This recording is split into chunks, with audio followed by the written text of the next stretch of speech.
আসসালামু আলাইকুম। এখনকার আন্তর্জাতিক সংবাদে আপনাদের সবাইকে স্বাগত জানাচ্ছি। আশা করি আপনারা সবাই ভালো আছেন। চলুন প্রথমে জেনে নেই সংবাদ শিরোনামগুলো। জো বাইডেনের বিজয়ে এখনো নীরব ভূমিকায় যেসব বিশ্ব নেতারা। নতুন মার্কিন প্রেসিডেন্ট হিসেবে যেসব রাষ্ট্রীয় সুবিধা ভোগ করবেন জো বাইডেন। শিগগিরই ইতিহাসে রাস্তা করে নিক্ষিপ্ত হবে পম্পেও, বলছে ইরান। ট্রাম্পকে তুলাধুনা করলেন হিলারি ক্লিন্টন। মিয়ানমারের নির্বাচনে ভোটারদের ব্যাপক উপস্থিতি। পররাষ্ট্রমন্ত্রী হতে হিলারি ক্লিন্টন নিজের পরিকল্পনা শুরু করে দিয়েছেন। এবং সব শেষে জানিয়ে দিব আমেরিকার সঙ্গে আগের সেই সম্পর্কে ফিরবে না ইউরোপ।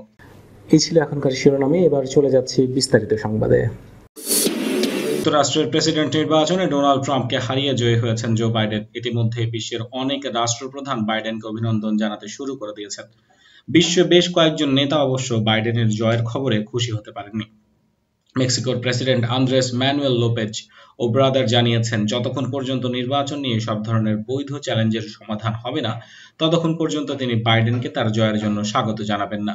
লোপেজ ওব্রাদার এক সংবাদ সম্মেলনে বলেন, জো বাইডেন এবং প্রেসিডেন্ট ট্রাম্প দুজনের সঙ্গেই তার দেশের ভালো সম্পর্ক রয়েছে। সে কারণে বৈধ চ্যালেঞ্জগুলো শেষ না হওয়া পর্যন্ত তিনি অপেক্ষা করতে চান। তিনি বলেন, আমরা এখনই বেপরোয়া আচরণ করতে চাই না। ট্রাম্প প্রশাসনের সঙ্গে উষ্ণ সম্পর্ক বিদ্যমান এমন অনেক নেতাই বাইডেনকে স্বাগত জানানো থেকে নীরব ভূমিকায় অবস্থান করছেন। এর মধ্যে অন্যতম ব্রাজিলের প্রেসিডেন্ট জেইর বলসোনারো এবং সৌদি আরবের ক্রাউন প্রিন্স বিন সালমান। এছাড়া রাশিয়ার প্রেসিডেন্ট ভ্লাদিমির পুতিন, তুরস্কের প্রেসিডেন্ট রিসেপ তাইয়িপ এরদোগান এবং চীনের প্রেসিডেন্ট শি জিনপিংও জো বাইডেনকে শুভেচ্ছা জানিয়ে কোনো বক্তব্য দেননি। ডোনাল্ড ট্রাম্প ও ব্রাজিলের প্রেসিডেন্ট এর মধ্যে ভালো সম্পর্ক বিদ্যমান, কিন্তু সেদিক থেকে বাইডেনের সঙ্গে সম্পর্ক মোটেও ভালো নয়। নির্বাচনী দৌড়ে এ বিষয়টি স্পষ্ট হয়ে গেছে। বাইডেন যখন ট্রাম্পের সঙ্গে প্রথম বিতর্কে বলেছিলেন যে অ্যামাজন রেইন ফরেস্টকে রক্ষা করতে ব্রাজিলকে তাদের চাপ প্রয়োগ করা উচিত, তখন বলসোনারো তার বক্তব্যকে বিপর্যয় বলে উল্লেখ করেছিলেন। সেই সময় এক টুইট বার্তায় জো বাইডেনের নামের বানানো ভুল করেছিলেন বলসোনারো। তিনি জো বাইডেনের জায়গায় লিখেছিলেন জন বাইডেন। ভ্লাদিমির পুতিনের সঙ্গে ট্রাম্পের বেশ বন্ধুত্বপূর্ণ সম্পর্ক বিদ্যমান। তিনিও জো বাইডেনকে অভিনন্দন জানাননি। তবে এক্ষেত্রে ট্রাম্পের মিত্র কিছু দেশকে ব্যতিক্রমী ভূমিকা পালন করতে দেখা গেছে। যেমন ইসরায়েলের প্রেসিডেন্ট বেনজামিন নেতানিয়াহু, ভারতের প্রধানমন্ত্রী নরেন্দ্র মোদী, ফিলিপাইনের প্রেসিডেন্ট রদ্রিগো দুর্তেতে বাইডেনকে স্বাগত জানিয়েছেন। ফ্রান্সের প্রেসিডেন্ট ইমানুয়েল ম্যাক্রন এক টুইট বার্তায় বাইডেনকে অভিনন্দন জানিয়ে বলেছেন, বর্তমানের চ্যালেঞ্জগুলো মোকাবেলা করতে আমাদের অনেক কাজ করতে হবে, আসুন একসাথে কাজ করি। স্পেনের প্রধানমন্ত্রী পেদ্রো সানচেজ বলেছেন, তিনি বাইডেন ও কমলা হ্যারিসের সাথে সহযোগিতার ভিত্তিতে কাজ করতে আগ্রহী এবং তিনি তাদের সৌভাগ্য কামনা করেন। বাইডেন এবং কমলা হ্যারিসকে অভিনন্দন জানিয়ে টুইট করার পর একটি দীর্ঘ বিবৃতি প্রকাশ করেছেন কানাডার প্রধানমন্ত্রী জাস্টিন ট্রুডো। মার্কিন যুক্তরাষ্ট্রের প্রেসিডেন্ট বিশ্বের অন্যতম গুরুত্বপূর্ণ একটি পদ। যিনি প্রেসিডেন্ট হন তার হাত থেকে বিশ্বের মানচিত্র বদলে দেওয়ার ক্ষমতা থাকে। প্রেসিডেন্ট হিসেবে দায়িত্ব পালনকালে তারা রাষ্ট্রীয় বিভিন্ন সুযোগ সুবিধা ভোগ করতে পারেন। তার মধ্যে হোয়াইট হাউসে থাকা বা বিশেষ নিরাপত্তা বলয়ে ভ্রমণ করা তাদের কাছে দৃশ্যমান। এগুলোর পাশাপাশি আরও রয়েছে অনেক সুবিধা যা তারা পেয়ে থাকেন। এগুলো অনেকেরই অজানা। আসুন আপনাদের জানিয়ে দিই সেই জিনিসগুলো। প্রথমে রয়েছে 6 অঙ্কের বার্ষিক বেতন। অন্যান্য পেশার মতো প্রেসিডেন্টের দায়িত্ব পালন করাটা একটা চাকরি, এর জন্য রয়েছে বেতন ব্যবস্থা। মার্কিন যুক্তরাষ্ট্রের প্রেসিডেন্টরা তাদের দায়িত্বের জন্য বছরে 4 লাখ মার্কিন ডলার পেয়ে থাকেন। 2001 সালে বার্ষিক বেতন $2 লাখ থেকে দ্বিগুণ করে তা 4 লাখে আনা হয়েছে। বেতন বৃদ্ধি পাওয়ার পর প্রথম এই সুবিধা পান প্রেসিডেন্ট জর্জ ডব্লিউ বুশ। তবে পূর্ববর্তী প্রেসিডেন্টদের বার্ষিক বেতনের সাথে তুলনা করলে বুশ, ওবামা বা ট্রাম্পের বেতন কমই মনে হবে। যুক্তরাষ্ট্রের প্রথম প্রেসিডেন্ট জর্জ ওয়াশিংটনের বার্ষিক বেতন ছিল $25,000। মুদ্রাস্ফীতি বিবেচনা নিলে বর্তমানে যা $6,69,469 সমান। এছাড়া প্রেসিডেন্টরা বছরে $5,000 আলাদা ব্যয় ভাতা পেয়ে থাকেন। শুধু তাই নয়, ভ্রমণের জন্য $1 লাখ এবং বিনোদনের জন্য $19,000 বোনাস পেয়ে থাকেন। বার্ষিক বেতন করের অন্তর্ভুক্ত হলেও বোনাসের জন্য তাদের কোনো কর দিতে হয় না। এরপর রয়েছে হোয়াইট হাউসে থাকার সুবিধা। মার্কিন প্রেসিডেন্টরা 1972 সাল থেকেই প্রেসিডেন্ট হিসেবে দায়িত্বকালীন সময়টা হোয়াইট হাউসে পরিবার নিয়ে থাকার সুযোগ পেয়ে আসছেন। এতে রয়েছে 6টি ফ্লোর এবং 132টি কক্ষ। নির্বাচিত হয়ে হোয়াইট হাউসে প্রথমে আসার সময় প্রেসিডেন্টরা $1 লাখ পেয়ে থাকেন তাদের মতো করে সাজানোর জন্য। ওবামা অবশ্যই ভাতা গ্রহণ করেননি, নিজের খরচেই হোয়াইট হাউস সাজিয়েছিলেন তিনি।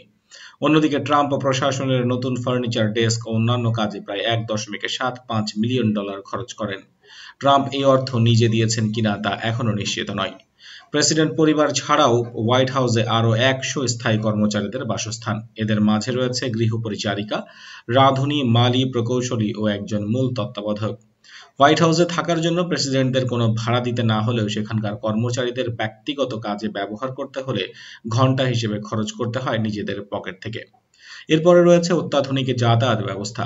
প্রেসিডেন্টকে নিয়ে উড্ডয়নের জন্য রয়েছে বোয়িং 747-200B, যাকে বলা হয় এয়ারফোর্স ওয়ান। এই বিমানে রয়েছে 4000 বর্গফুট জায়গা, যাতে একটি কনফারেন্স রুম, একটি ডাইনিং রুম, প্রেসিডেন্টের জন্য ব্যক্তিগত কক্ষ, একটি মেডিকেল অস্ত্রোপচার কক্ষ সহ আরও বিভিন্ন সুবিধা। প্রতি উড্ডয়নে একজন চিকিৎসক সবসময় উপস্থিত থাকেন। এর ধারণ ক্ষমতা 100 জন মানুষের সমান। এয়ারফোর্স ওয়ান পরিচালনার জন্য প্রতি ঘন্টায় খরচ হয় $2 লাখ। রাজনৈতিক কাজে উড্ডয়নের জন্য এর খরচ আসে সরকার ও প্রেসিডেন্টের রাজনৈতিক সংগঠন থেকে। তবে প্রেসিডেন্ট যদি নির্বাচনী প্রচারণার কাজে এয়ারফোর্স ব্যবহার করেন, তখন সরকারের কাছে তার খরচ পরিশোধ করতে হয়। এয়ারফোর্স ওয়ান ছাড়াও প্রেসিডেন্ট যেখানেই যান না কেন তার জন্য একটি হেলিকপ্টার বরাদ্দ থাকে। এরপর রয়েছে চিকিৎসা সুবিধা। দায়িত্ব পালনকালীন সময়ে হোয়াইট হাউসে প্রেসিডেন্টের জন্য সার্বক্ষণিক একজন চিকিৎসক থাকেন, যে কোনো সময় চিকিৎসার প্রয়োজনে উপস্থিত থাকার জন্য। হোয়াইট হাউসের একটি আলাদা ক্লিনিকও রয়েছে, যেখানে শারীরিক পরীক্ষা করার জন্য কক্ষ, চিকিৎসা সরঞ্জাম এবং মিলিটারি চিকিৎসা রয়েছে।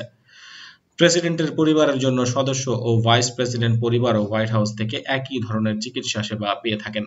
এরপর রয়েছে একঘেয়েমি দূর করার জন্য ক্যাম্প ডেভিড। ওয়াশিংটন ডিসির কোলাহলে পরিপূর্ণ এলাকা ছেড়ে প্রেসিডেন্ট যদি কোথাও নির্জনে সময় কাটাতে চান, তাহলে তার জন্য রয়েছে ক্যাম্প ডেভিড। মেরিল্যান্ডের ফেডরিক কাউন্টিতে অবস্থিত এই বাড়িতে gym, swimming pool, aircraft hunger সহ অত্যাধুনিক সুযোগ সুবিধা রয়েছে। এটি 30-এর দশক থেকে প্রেসিডেন্টদের কাছে একান্তে কিছু সময় কাটানোর জায়গা। ডোনাল্ড ট্রাম্পের প্রিয় জায়গা এটি। সাবেক প্রেসিডেন্টদের ভাতা। প্রেসিডেন্টদের নিরাপত্তার জন্য দায়িত্বে নিয়োজিত থাকে সিক্রেট সার্ভিস, তবে প্রেসিডেন্টদের মেয়াদ শেষ হয়ে গেলেও আজীবন তারা এই নিরাপত্তা পেয়ে থাকেন। তাদের সন্তানরাও 16 বছর বয়স পর্যন্ত এই নিরাপত্তা পেয়ে থাকেন। 2017 সালে সিক্রেট সার্ভিসের বাজেট ছিল $1.9 বিলিয়ন। এরপরে রয়েছে রাষ্ট্রীয় মর্যাদায় দাফন। মার্কিন প্রেসিডেন্ট ও তাদের পরিবারকে আমেরিকান আইকন মনে করা হয়। কোনো প্রেসিডেন্ট বা তার পরিবারের কোনো সদস্য মারা গেলে তাদের পূর্ণ সামরিক মর্যাদায় দাফন করা হয়। এটা অন্ত্যেষ্টিক্রিয়ার 7 থেকে 10 দিন পর্যন্ত চলতে পারে।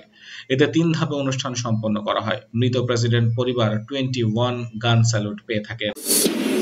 মার্কিন পররাষ্ট্রমন্ত্রী মাইক পম্পেও ইরানের ব্যাপারে যে অশোভন টুইট করেছেন, তার প্রতিক্রিয়ায় তেহরান বলেছে, ব্যর্থতার বিশাল বোঝা কাঁধে নিয়ে অচিরেই পম্পেওকে ইতিহাসের আস্তাকুড়ে নিক্ষিপ্ত হতে হবে। মাইক পম্পেও রোববার এক টুইটার বার্তায় ইরানের বিরুদ্ধে তার পুরনো অভিযোগগুলোর পুনরাবৃত্তি করে ইরানের নির্বাচনী ব্যবস্থাকে প্রশ্নবিদ্ধ করার চেষ্টা করেছিলেন। এর জবাবে ইরানের পররাষ্ট্র মন্ত্রণালয়ের মুখপাত্র সাইয়েদ খাতিবজাদে এক টুইটার বার্তায় লিখেছেন, এই কথা সহজেই অনুমেয় যে 2.5 বছর ধরে একের পর এক লজ্জাজনক ব্যর্থতা শেষে যখন পম্পেওকে মার্কিন পররাষ্ট্র মন্ত্রণালয় ত্যাগ করতে হচ্ছে, তখন তার মেজাজ খারাপ থাকাটাই স্বাভাবিক। ইরানের পররাষ্ট্র মন্ত্রণালয়ের মুখপাত্র বলেন, তার দেশের বিরুদ্ধে ট্রাম্প প্রশাসনের সর্বোচ্চ চাপ প্রয়োগের নীতি ব্যর্থ হয়েছে।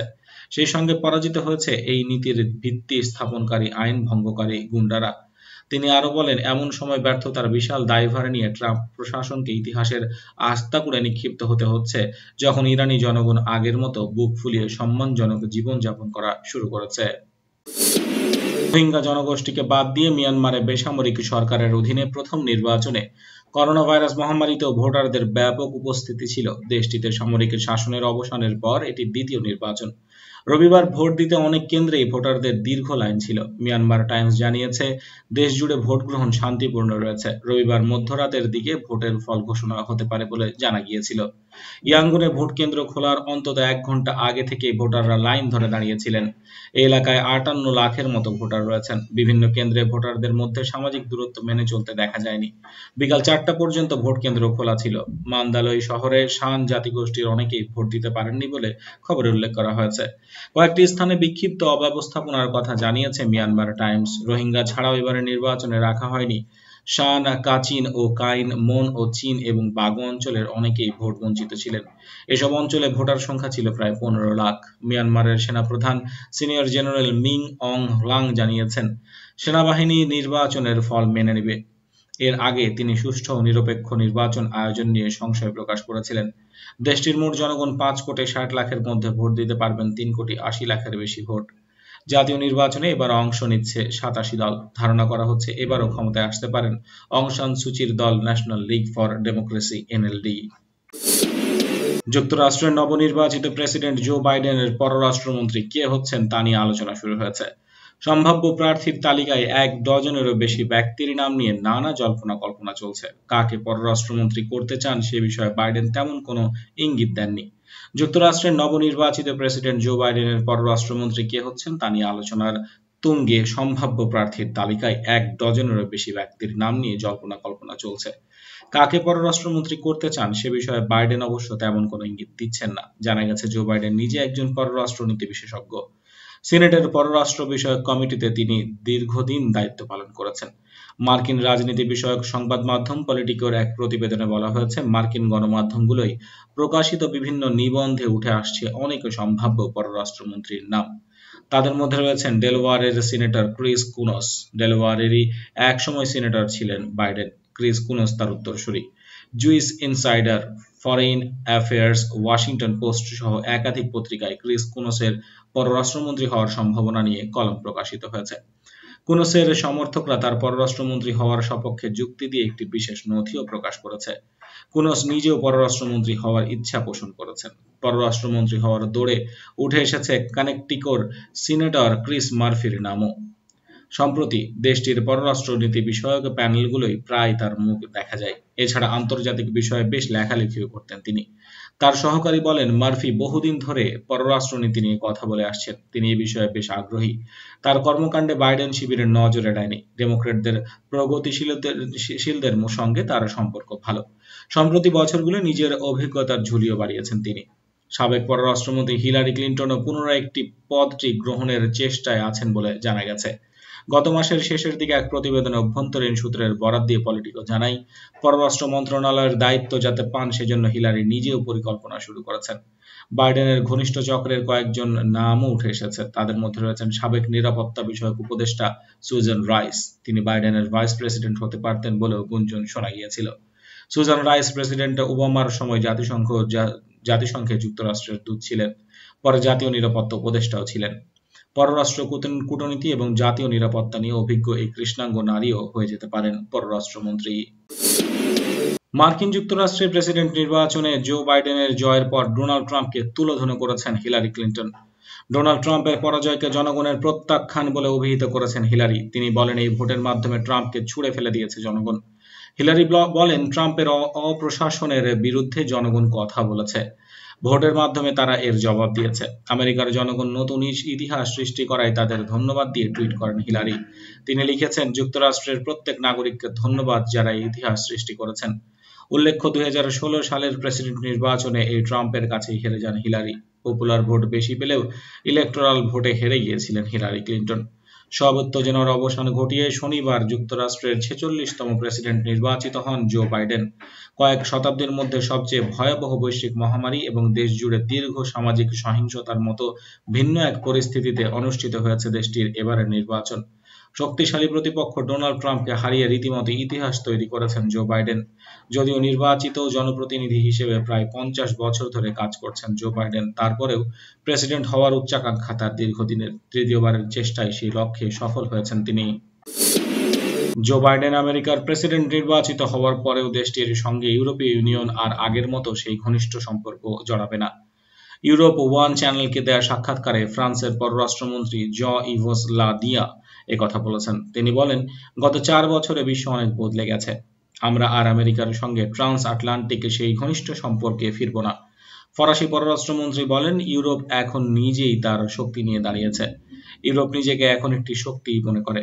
তবে বিশ্লেষকরা বলছেন, জো বাইডেন আমেরিকার প্রেসিডেন্ট নির্বাচিত হওয়ায় এটি ইউরোপের জন্য বিরাট বড় ধরনের মুক্তি, কারণ তারা গত 4 বছর ডোনাল্ড ট্রাম্প প্রশাসনের সঙ্গে মারাত্মকভাবে টানাপোড়েনের মধ্যে ছিল। ট্রাম্পের আমলে আমেরিকার সঙ্গে ইউরোপের সম্পর্ক সর্বনিম্ন পর্যায়ে নেমে এসেছিল। ইউরোপের অনেকেই মনে করেন, যেহেতু বাইডেন 8 বছর ভাইস প্রেসিডেন্ট হিসেবে দায়িত্ব পালন করেছেন এবং তিনি ইউরোপের সবার সাথে পরিচিতি, সেক্ষেত্রে আমেরিকার সঙ্গে ইউরোপের সম্পর্ক আবার উন্নত হবে। তবে তারা বলেছেন, জো বাইডেন শুধু একজন অভিজ্ঞ ব্যক্তি নন, তিনি যুক্তিপূর্ণ মানুষও বটে। বন্ধুরা, এই ছিল এখনকার সংবাদে। আশা করি আপনাদের সংবাদটি ভালো লেগেছে। যদি ভালো লেগে থাকে অবশ্যই ভিডিওতে লাইক করুন, সংবাদটি আপনাদের বন্ধুদের সাথে শেয়ার করুন। আপনি যদি চ্যানেলে নতুন হয়ে থাকেন, চ্যানেলে সাবস্ক্রাইব করে বেল আইকনে ক্লিক করুন নিয়মিত আপডেট পাওয়ার জন্য, এবং কমেন্ট বক্সে আপনার মূল্যবান মতামত জানাতে ভুলবেন না। আজকে এই পর্যন্ত, দেখা হচ্ছে পরবর্তী সংবাদে। ততক্ষণ পর্যন্ত ভালো থাকবেন। আল্লাহ হাফেজ।